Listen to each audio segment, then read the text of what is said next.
Je vais vous parler aujourd'hui du débarquement américain. Alors je vous rassure, vous n'êtes pas dans un cours d'histoire de la Seconde Guerre mondiale, vous êtes bien au bon endroit, puisque le débarquement en question, c'est celui des investisseurs venus d'outre-Atlantique pour miser sur le football européen en général et sur le football français en particulier.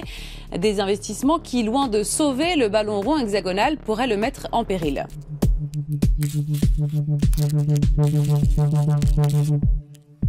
L'investisseur qui est sur le devant de la scène en ce moment, c'est King Street, actionnaire des Girondins de Bordeaux depuis 2018 et qui soudainement a décidé de ne plus soutenir ni financer le club.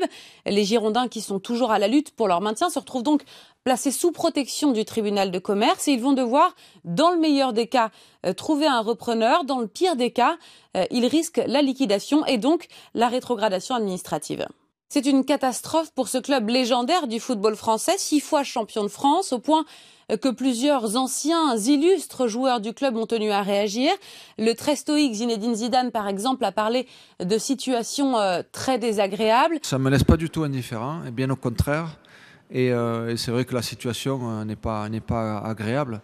Vicente Lizarazu, lui, le consultant de France Info, est allé plus loin en dénonçant une surenchère dans le football. Lui dit espérer que des garde-fous soient mis en place.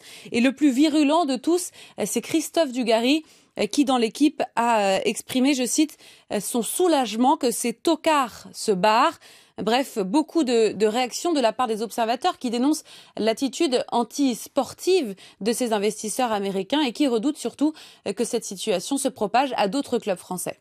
Oui, parce qu'il n'y a pas que Bordeaux qui soit détenu en France par des fonds d'investissement américains. Parmi les exemples les plus récents, on peut citer par exemple le Stade Malherbe de Caen qui a été acquis l'été dernier par Oaktree Capital Management. On peut aussi citer le Toulouse Football Club qui a été lui cédé à Redbird Capital Partners.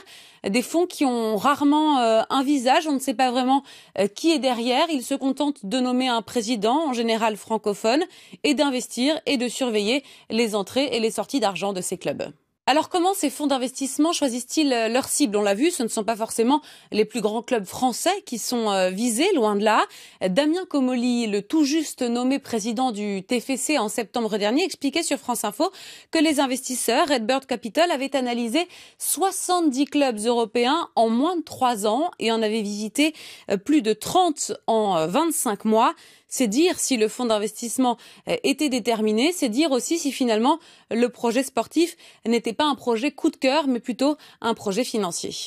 Et finalement, les nouveaux propriétaires du TFC se sont attachés à 4 critères. D'abord, le premier, l'importance de la ville. Il fallait que ce soit une ville jeune, dynamique, c'est le cas de Toulouse.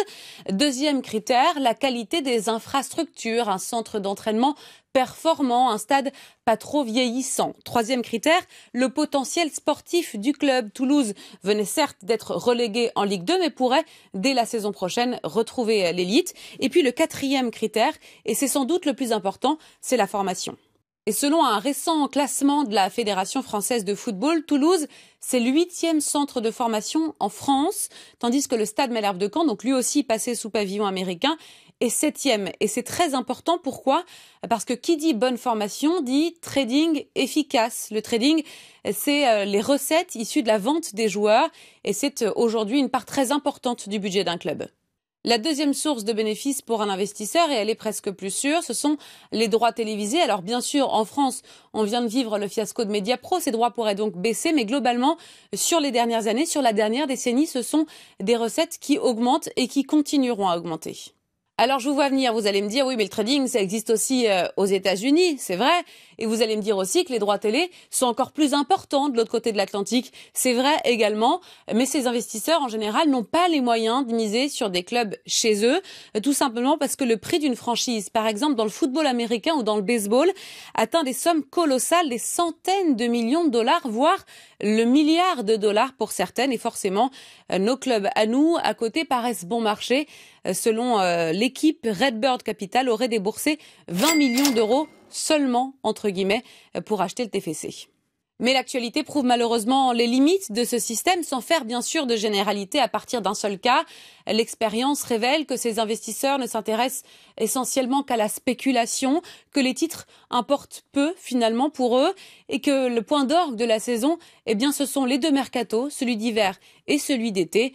Des investisseurs qui, sans scrupules, sont capables de lâcher un club à 5 journées de la fin en grande difficulté sportive et financière.